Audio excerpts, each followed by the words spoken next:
Welcome to the real journey of the entrepreneur.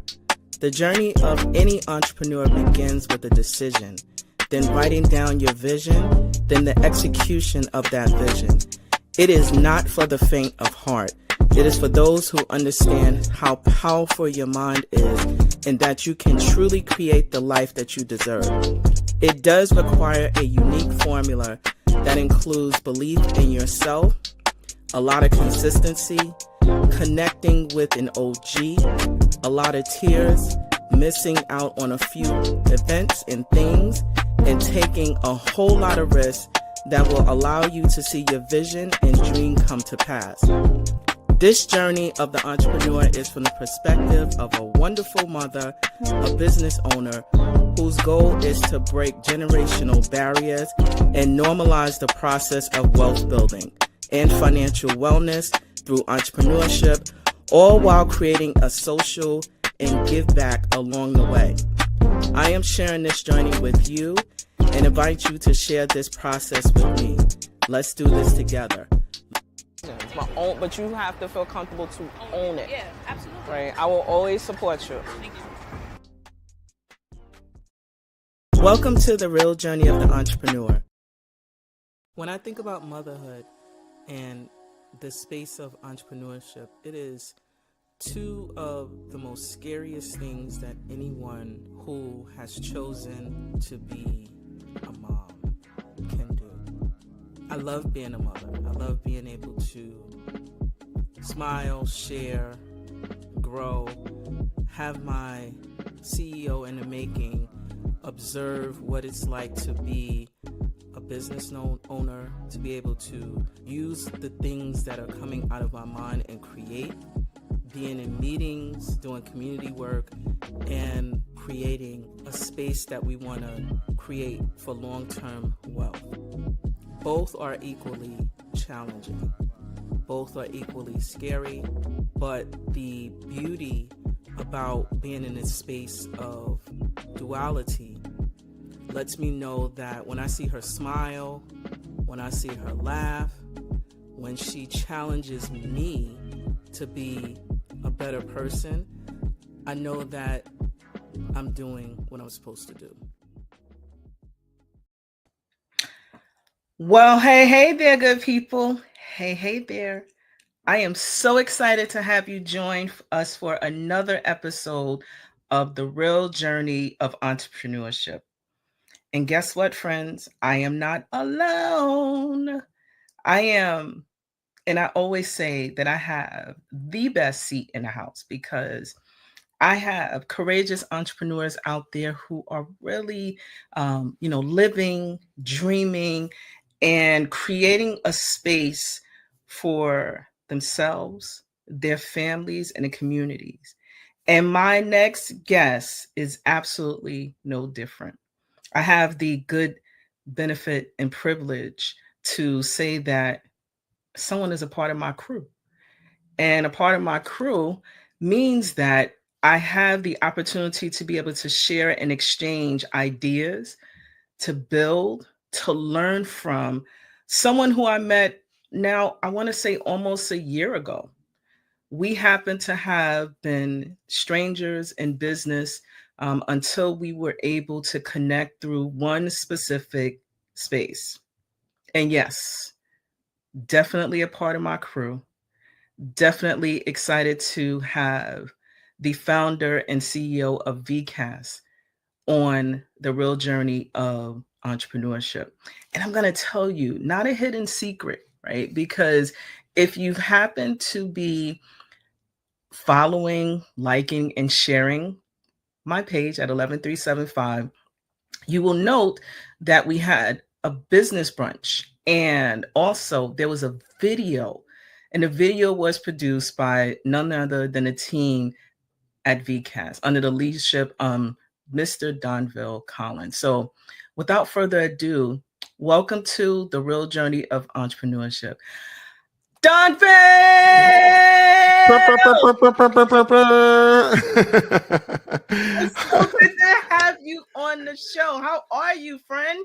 I'm doing so well and so glad to be here. And thank you so much. It's a privilege and an honor to be on your show. And I know I mean, that talk up was huge, but for me, all hats off to you and what you do and your amazing journey and your amazing success. So grateful to be here.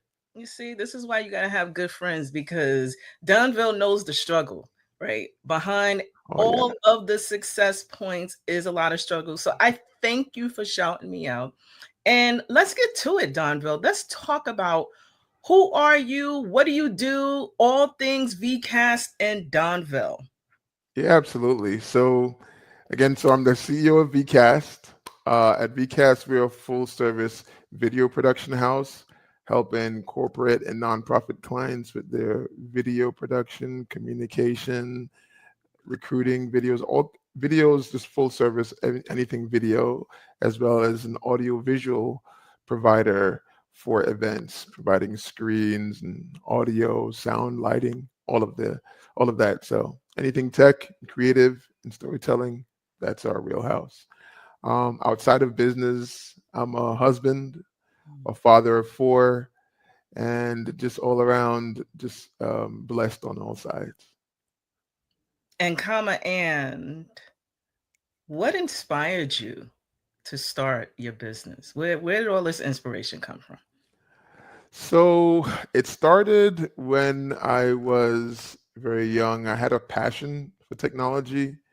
A lot of people don't know this, but at first, I play four instruments professionally, Oh, and I was a musician for my church, one of the main musicians playing for my church. But I was really into the technology side of things, and my church was always hiring outside people to come in and help them with the production of the church. And one day they asked, when I was a teenager, early teens, 13, asked about did anyone want to learn how to do this stuff so we can have members of the church provide the services. And they were pretty much sending us to a actual training program to learn how to do production. So that's when I was around 13 or so. mm, And I wanted to do it, but of course it was mainly adults going. It was mm, two adults going, and I was a teenager. And I went and did the program at a local college, graduated it, became one their youngest TV producer at the time. So where I started producing my church's program, but then I said, okay, well, what other churches need this? And I started doing others. And it started there. mm. Over the years, I really got into it and became, by the time I was 17, I was producing TV programs for international networks to millions of viewers for a bunch of churches Wow. worldwide. But it was like, it was just a thing. I was doing it. I felt excited to do it. And then I decided when I graduated high school at 17 that I was going to study film and video in college. So I went to college, to Five Times College in Long Island in Dixwells, New York, Mm, and got my bachelor's there for film and video. And the business itself started while I was there. So I was always doing the production and always doing it and getting paid to do it and things of that nature. But I didn't officially register the business until I was in college and someone said, "Hey, are you don't have a business? Are you not writing off this your taxes, all your expenses?" And I was like, "What? What are you talking about?" So that was the only reason I registered initially. I was just like, "What? I could do that?" yeah. And then yeah, did that initially doing churches, but then I can transitioned into the weddings Mm, and parties industry. Realized very early that I hated that, hated doing that kind of work. And especially, I really didn't like it at all. And then I got my first corporate client, which was Malibu Rum, to do ooh, an event in Atlantic City. And I remember at the time I was like, whoa. And they were clear on what they needed, what they were trying to accomplish, what their return was, how much it was going to cost. And it was just so much easier than doing weddings and less of a headache. And that after that one, I said, I'm never doing another. events Mm. again, or private videos. It was corporate, nonprofit from there on. So then over the years, we scaled and not doing churches as much anymore, but primarily just doing um, corporate work for marketing, communications, PR, video production, and in all of that, I was always doing also audiovisual for events. So it just ended up being a mashup of this is where I started it in, and we started to scale a little bit after 2014, where I had our first employee. Then over the years, and been growing and growing. Then so that's how we are where we are now. So there's a couple of insights, and I hope that for those who are going to be listening to this, and I hope you take down some good notes. Right. So first thing I discovered was that where you started is definitely not where you are, right? And No, you discovered who the type of client that works well with you in the business model. Oftentimes what we discover, and Donville just shared, and I can definitely attest to this, that when you're first starting, you are throwing things at the wall in hopes that it lands, right? And a lot of times you discover once you get a system, an appropriate system in place that works, it will draw the clients, or you'll be actually creating a client persona or client target that you work well with. Everyone is not your client. So I hope yeah, that you recognize what Donville mentioned. I'm going to pause and sound like you wanted to say something else. yeah. I think it's very important what you just said. I think that's one of the things that even some of the team members that we added on was one of the things that we realized is something that's early to inform and understand that it's everyone is not our client. Super important. And it helps you to be able to know to more where to focus all your efforts and your energy and your resources is on the people who fit what you're targeting. Not only from a financial perspective, but also from just the type of client that you need to work with, even whether for the way that you work, your creativity, or even your sanity. I think you got to know what works for you and your company and your culture. See, Donville's being really polite. I don't want to work with folks that's going to overly stress. When I mean overly stress, there's certain indicators that I've learned early. How we communicate, the type of cadence. In terms of meetings. Um, you know, do I have to be on call 24 hours a day, 7 days a week? Is that Hmm. what we agree? It's a certain behavior that at some point when you're looking at the cost, who do you have to, staff for a specific project? Sometimes it's worth it, sometimes it's not. Now, on the flip side, for me, there are things that I do because it makes me tick, right? And what I mean by makes me tick and tingle, everyone cannot afford specific price points, but if I find that at the end of the day that it's something that I find valuable, whether it's, for example, doing career day at a school, right? Yeah, Things like that make my toes tingle, because especially when I know that there is a connection to the future. So I'm all about doing things like that. And then there are other things that I really appreciate doing as well, but you have to find and know, this is where the self-work comes in, I believe, and know what will work for you, and also how you can be, when you do find a good business relationship, that you're being super creative and that you're able to really meet the goals of both what you're trying to do and also at the end the client. Donville, you mentioned creativity, so I really appreciate that. yeah, absolutely. And I think especially for us, like my passions and then what I'm big on is the storytelling side of it. Mm, So I just my kicker, my ticker, if you will, is just seeing the emotional reaction out of mm, people. And that kind of translated to our team. We're kind of always kind of looking for that, especially when we're creating or producing sort of tear jerkers. mm.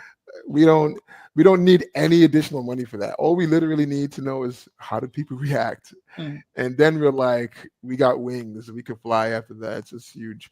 But I think one of the big things that you said too is just in terms of, at least for us, a big thing for us is like, I like when the relationship with between us and our client is not so formal. mm.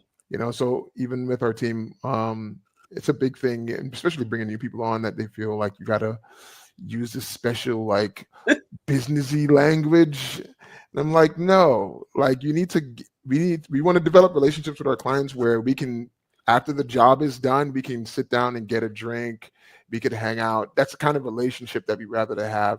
And at the end of the day, I think it works out better for the long term, because people prefer to work with who they like working with, who they like. It's not as much only about just the quality of service. I think you got to deliver on that, else you'll still lose work. But at the end of the day, people got to like you. And we like to work with people we like too, that we can be happy about what we're doing and happy about the results it's creating for them too. I think that's huge. So I wanna sit in this just a little bit because there's a couple of things that I heard you mention about really understanding business relationships, right? So there was a question that was asked to me recently: is business personal? And I said, absolutely yes. That's what that was my response. And I'm probably like, oh, you separate business from personal. Yes, there are certain boundaries, but I'm still human and I want to Yep. be spoken to in a kind manner. I want to be paid on time, right? Or have lines of communication because things do happen. But I also want to be in this creative space. But it's something also that I heard you mention about how you are creating a culture, right? Within your business. Like you're setting the tone that, I want to be able to have a long-term relationship, even though we're doing and creating and doing business with one another. How often and this is one of the things that I say that I really, really appreciate now, right? Being in this space of being an entrepreneur, having businesses, etc. That as the leader, and that I have other leaders, we're creating a culture, one that I I I, I used to work in financial services. No shots, no shade to the industry, but it was tough for a Black woman back then, right? To be able to be within that space and conforming to certain requirements within that culture. And Hmm. so within the spaces that you're mentioning, you want to really have intentional relationships that when someone comes in onboarding, that they have the opportunity to feel like they could be themselves Yeah. within the culture. So I love what you said about you're free to do what you need to do within business, then it does allow you to still grow and contribute within those specific spaces. So I wanted to share that and highlight, that it's a beautiful thing that you're creating. Yeah. So overall, I think that it's just huge, because when someone comes in, one of the big things is, sometimes it comes out when we see when they're writing emails, Mm, or even when they are talking to the other team members and they're trying to formalize everything. And we're like, no, no, no, no. Can you like turn off the fake? Let's turn on the real. Because if you're not doing it with us and you're gonna do this with clients too, then they're gonna see you as a big ball of fake. mm, So like be authentic in everything, and even in communication of what's going well and what is not going so well, be authentic. And that relationship, in how you communicate, and people, and it will happen where the clients then reciprocate and have that same level of communication, right? Even between the way that I saw that my team was working with you, I could see, like, that they try to maintain that, just even though we're being good stewards of communication and how we're delivering on the work, at the end of it is kind of like, just connect and be authentic in your communication. They know that we are trying to do good work, but at the end of the day, we want you to like us, and it's important for that it translates to the team, right? Because um, sometimes people like the CEO, like the owner, like the founder, but then they meet the people and it's just like it doesn't really translate. I think it's Mm. important for us as the business owners to make sure that the culture is communicated to the team from the beginning and everyone buys into it and has reason to buy into it. So that's huge. So let's sit in this just a little bit, right? Because I think that as business owners, right, we're always looking to help to grow our business through hiring humans. What is your best practice that you can share, and how do you know that this is the right team member that will help us to grow? Or, because everyone won't stay forever, right? So that's a reality. But while they're there, while you're hiring, what are some of the best practices that you can definitely dive into? Oh, good question. So for us, it's a couple steps, and primarily we didn't learn it off of, oh, I'm just so smart and I'm such a genius, right? It really came out of learning over time, Mm, right? So, and I think a key part of that is that your leaders, your key leaders that help you and manage others, that they are that they fit first of all. And that doesn't mean that they're the same personality. That it doesn't mean that everyone is the same. It's just that the overall culture is in them also. mm, So what I do, and then what the team does, is we bring people that we're bringing on through multiple phases mm. of the interview process. That it's not just me. It before it got to me, it went through two other interviews at first, especially so that what I like to call the BS meter, you know. And that's literally what we call it. So inside you could tell, and even sometimes there are sometimes when we connect with someone where resume wise and credential wise it may not look that impressive, but once you get to connect with the person, they are the right fit. And Mm, then it ends up 9 out of 10 just proven right on the back end. They just have the right attitude, right culture. Um, um, where the times that I can recall when we decided to break that rule, and maybe the paper speaks more to what's possible, then you realize, no, we should have stuck with our gut because it ended up coming out in who you're adding to the team. So it's that's one of the big ones, just making it go through multiple people, and really just searching for that ability for the person to be authentic. I think for us, that's probably one of the most important um, things that we're looking for is authenticity. And sometimes, even in our interview process, we're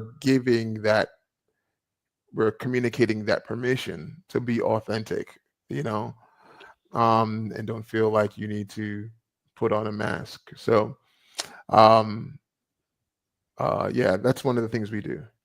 I like that you're phasing in. I'm gonna take that as a best practice, and you know include that into our process. So let's get into the part that probably many small businesses struggle with is storytelling, and you do really well at that. So I learned early on about the importance of utilizing visuals, right? So I'm gonna tell on myself, Donville. My iPhone, I have an iPhone, and it has so many pictures in it. Probably way too much. I mean, I have a beautiful brown baby, not a baby anymore. She's double digits, She's still and your baby. I yeah, get I know, it. yeah, but she's at that age, and I have to tell you, you know, it's a technology is beautiful. Comes up your memories, but then I have like 100,000 pictures. That's what it seems like. I do have a couple of thousand, which I'm like, oh, I gotta go through this and maybe store it someplace else. And when you look at it, it does I guess like a recap, or like it tells a bit of a memory or a story. And I'm thinking about the connecting that to the work that you're engaged in storytelling through video, through, all the good things that you're engaged in. Why is that so important? that you, from your experience? I know I don't want to say I'm stating the obvious, right? But just from your experience in the work that you do, why is that so important to tell the story?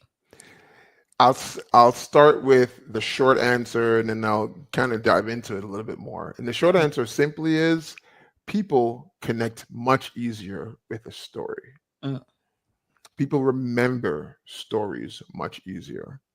Sometimes as business owners or in general when we're communicating, we feel that in order to sell or pitch something home that we need to start giving detailed information. But all that detailed information does in most cases is have people get lost in the weeds. mm, We like to talk about the word less is more. And when it comes to storytelling, the less is simply communicate an emotion to me through the storytelling. And I'm much more inclined to remember that. So that's the short answer. But I guess the more kind of detailed answer simply is that when you're doing the storytelling, whether in any form, people, I think one of the things I say sometimes is that is people talk about not making emotional decisions, right? Emotional decisions they say are bad decisions, but emotional decisions are the one where you feel more trusting of it. mm, Um, so usually when you're trying to communicate, even if it's a business in your service, as you mentioned earlier, you're really dealing with people, with persons that have personalities. And so at the end of the day, um, the thing about it is that really we more are likely to make emotional decisions. People literally force themselves to not make emotional decisions, but most of our decisions as human beings are emotional. We're more likely to lean towards what moved us more emotionally than the one that didn't, whether it be happiness, sadness, um, uh, or a move to want to make change in some way, shape, or form. mm, So that's a big thing about storytelling is it's much more memorable. I have some clients too where when they're trying to pitch their whatever it is or what benefit they have, they bring the stats. mm, They bring the communication of someone going over some detailed or history, and really what we usually try to lean in and tell our clients, let's try to lean away from that. Ultimately, they're our boss, right? But try to get them to push away from that is to try to communicate more about how this is going to make someone feel mm. or how it made someone else feel. And that person wants to feel that way too. The people we're talking to in the video. Let's try to get that across more than the details, because the detailed people are going to forget. They're not going to forget about that emotion that someone is communicating or feeling or emanating through the screen. Yeah. Wow. Okay, so let me see, where do I go next with this, because you packed in some good information. So you're just getting started as a business owner. What are some of the, just things that they can do to help them to think about their story? So I would say from a storytelling aspect and the way we sort of work backward is Mhm. start with the end emotion in mind, no matter what the service is. It could be financial services, it could be construction, it could be whatever it is. Start with the end emotion in mind. And then how can we communicate the end emotion in mind? Say, for example, you made someone a whole lot of money, more money after they return.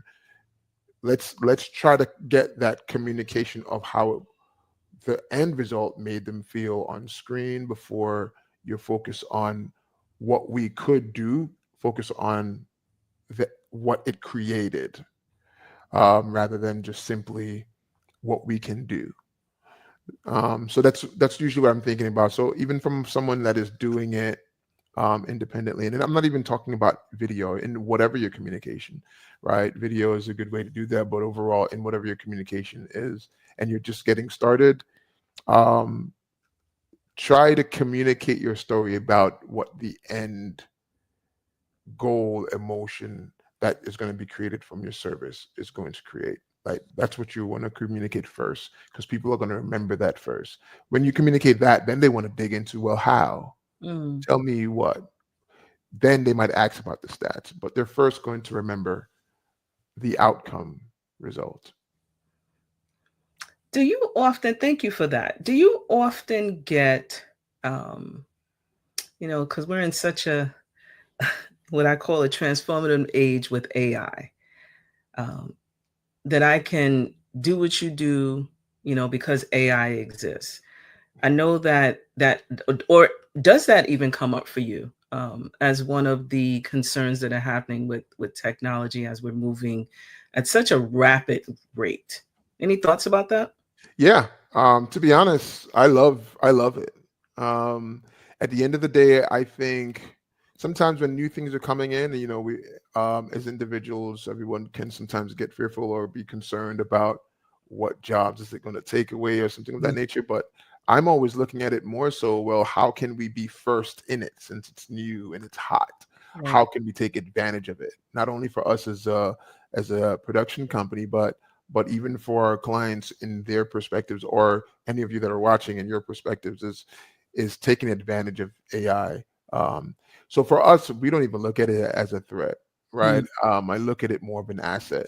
And at the end of the day, one of the things I learned early on, is that clients or people, anyone, even for someone that you may be watching and you're going to serve whoever your clients are, or provide whatever products you are for the business, people are not in your industry to do what you do. Like, people don't want to do what you do on otherwise than the other people that also do that specific thing. The clients that could do it themselves, usually what happens when they start trying to do it themselves, they realize, I don't want to do this. I have my desires, my passions, what I want to focus on, and I rather pay someone to do this. Just like in my perspective, there's certain things that I know as a business I need. There's some things that it's like, yeah, we need that stuff, but I don't want to do it. I'd rather pay someone else to do it. Like for me, I hate, you remember this from our communication. I hate going through doing all the minute finance details. At heart, I'm a creative guy. I love to tell stories. I love to drive emotion. I'd rather hire someone else to do certain things, right? And that's the thing I learned early on. There's some things we were, well, if we do this, then they like, no, the best clients for us are the clients that don't want to do it themselves. Sometimes even in our searching or in our prospecting, I learned early on that the best clients are clients that already have done video, or they're already doing it. It's not the ones that haven't done it where you gotta convince them that they should, or they're trying to figure out how to do it themselves. It's usually the ones that have done it, because once they have done it, they already realize the value of giving it to someone else. They don't want to do it themselves. Now they're just looking for who's the best person to do it for them, but they don't want to do it themselves. So, not to be concerned so much about what things competitively, AI or anything else might take business, but really seeing how you can take advantage of it, whether taking advantage of taking advantage of it competitively or taking advantage of it operationally. I think both ways. It's a good way to look at new technologies or competition threat in general. mm. So I learned a couple of lessons. And yes, the what I will share now is the time to share. Donvil and I met. We are alum of the 10 KSB, Goldman Sachs 10 KSB. We were the first XL group, cohort 40. I always Yeah. brag about that. Brr, Um, brr, brr. no, yeah, it's a you know what? I'm gonna say it is, if you ever have an opportunity, and yes, I am shouting out the Goldman Sachs 10 KSB because it was very life changing for me, as I know it was for Donville. Yeah. Not only did we have an opportunity to um, build relationship with like-minded entrepreneurs, and I want to put a big stamp, pin it, emphasis on finding your crew, right? Now, I'm also going to say that, just because you are um, on the same journey, you happen to run into a group of peers that maintaining the relationship is hard. Yeah. we're all we're all at a point. where we are looking to grow, sell, acquire more business, and we still want to maintain relationship. Relationships, yeah. Um, and so we do our best. I promise you, we do our best. But that's how we, Donvil and I met, and we're part of the Goldman Sachs 10KSB. And Donvil mentioned something um, that was really important. That when it's time to outsource it. But also, what I would like to add is don't outsource blindly, Yeah, right? Don't huge. just give it away just because I don't like it. I don't want to do it. Know what you're outsourcing, right? You don't have to be an expert in it. I want to emphasize that because a lot of Yeah, times we get to a point where it's just not that we don't love it, like it. It's just that we're looking to grow the business and we have to be responsible not only for ourselves, but for the business growth to outsource when most appropriately. So I want to elevate that and not let that be like something that you all skip over because yeah, when you have the budget resource outsource, right? But I'm gonna add, do not just do it blindly, right? yeah. I'm doing And I that. would even add to that. I'm glad you added that note because I think part of what I learned the hard way too, and you know a little bit about this is as well. I think anyone in business does, but I think it's important to understand and know how to do what you're outsourcing first, so Right. that you're outsourcing the heavy lifting, but it's not something you don't understand. Right. That's how you get burned. So I think it's important to get into, I mean, as a business owner, get into the things that you need to and understand, and then outsource it after that when you know what you want to put all your resources and time into something else. And that requires, as we learned, we took a deeper dive in, is creating a system that will help you document the process, that the process from where it began to where you transition it over to a new staff member, that there is still updates and that you're still understanding what the outcomes are supposed to be within that task. So I just wanted to emphasize that. In Donville, um, listen, I want to just say thank you. But for just Yeah. the insight, the input. But I want to ask just two more questions, and then we will transition appropriately to our regular days. Um,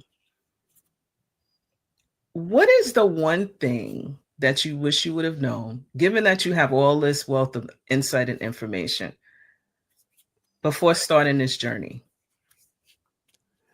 I think honestly, the first thing that comes to mind, I like to usually stick with the first thing that comes to mind, is one of the things that you just said, because that's one of the things that I communicate to people in my business that are just getting started, which is figure out what you can outsource and not own early.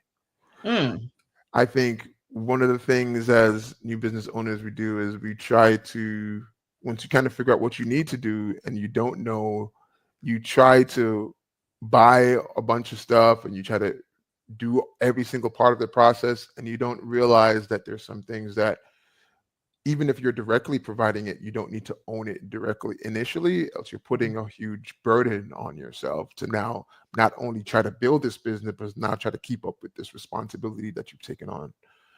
So that would be the big thing for me. I early on, I invested, you know, boatloads of money in equipment.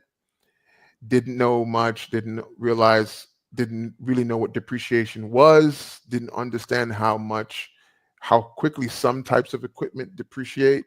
mm, So then you end up, you know, taking on huge financial burdens early on simply because, at least in the video business, you know, a lot of people in my space, especially if you talk to a lot of camera people, that's one of the things that we burn a lot of money on is equipment.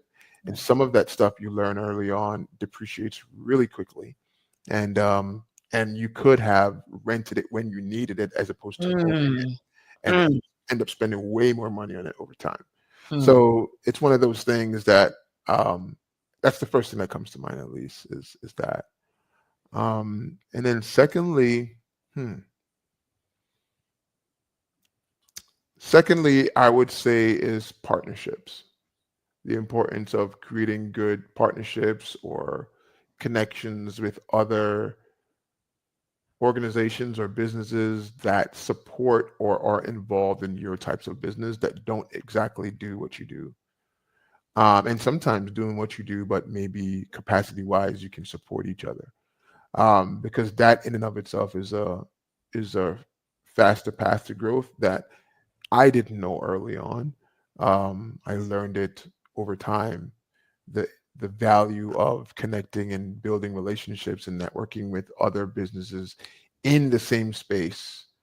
That ultimately, at the end of the day, once you built that relationship, number one, and anyone sees and understands the value of the service that you provide, it's almost automatic to just have it's almost I'd almost categorize them as another salesperson that is just driving regular business into your organization. Yeah. Wow. All right. Couple more quick questions. What are you reading these days? If you are reading. Yeah, I would say I'm not a big reader. My mother will tell you that growing up I was always one of those kids that hated reading. And the only thing I would love reading was if it had to do with technology. I could read a book with technology this thick, but I hated reading just for reading's sake. But if I'm reading to learn, I like to read. But more recently, the book I'm reading is Bible. To be honest, Mm, that is something that in my earlier years, I just wasn't so consistent about. hmm But I find more and more recently, it's just been impacting me more where I've just fallen in love with just reading a lot. I read a lot now. I read a lot. So that would be mine.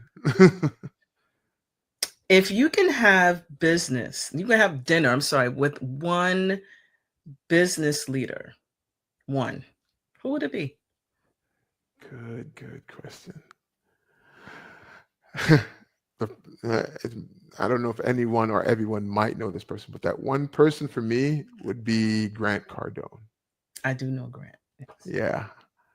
He was one of the first people that made me realize what I was doing wrong in business sales. Mm, Seeing his videos online. I know now he focuses a lot on real estate, but yeah. anyone that's known him for a long time know that he really got his name from sales training, Mm, and that's it's watching him that being a person that's really more of a nerd, creative person, didn't really understand what is necessary to sell a business or sell your services, and having people understand that and have value in it. And I think he got me out of the idea of making the main efforts of your sales being putting stuff out there and waiting for it to come, and really taught me how to go after the business, not wait for it, not putting things out there and waiting for it to come in. That was really a change of mindset for me that I remember as soon as I started implementing some of his stuff, it started to change my business. But I still feel like there's so much I could learn if I was just in a room with him, sat down with him for 30 minutes. That would be huge. yeah, that's all you need is 30 minutes. Yeah. Sometimes and sometimes less, but Yeah. 30 minutes is a good time, especially if you are open and willing to listen Yeah. from those who have real world experience. Donvil Collins, the CEO at VeeKast. I am super glad that you took time out of your day to join the real journey of entrepreneurship.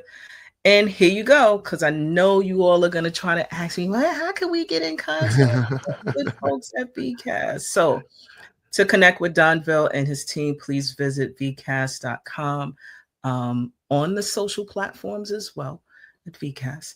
And that makes it so easy. It's not at this and at that. It's just Everything is VCast. everything, which I love.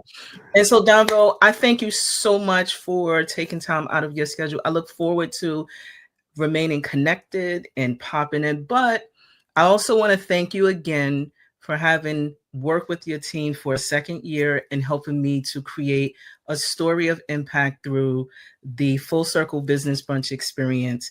And I'm definitely one of the folks who are shouting you out because it was a really, really great experience in working with you and your team. So Thank you that's so much, and thank you for having me on here. Thank you, everyone watching, for having me on here. And I cherish this relationship, and hopefully be doing this for many more years too.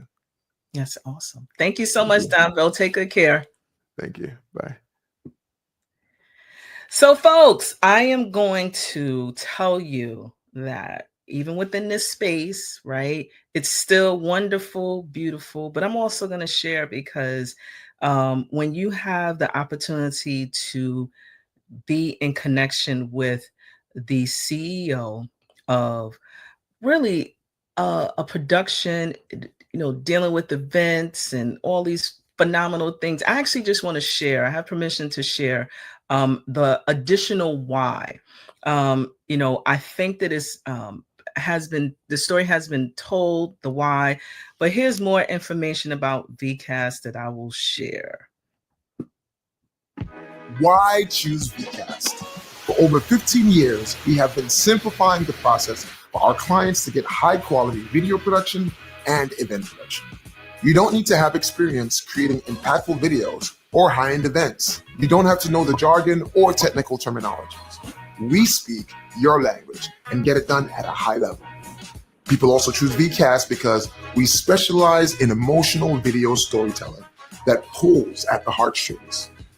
People choose us for event production and AV services because our process is exceptionally thorough.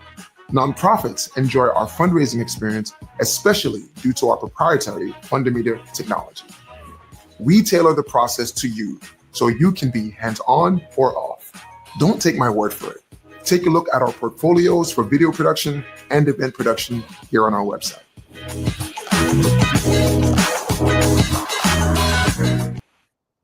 And don't take Donville's word for it, take my word for it.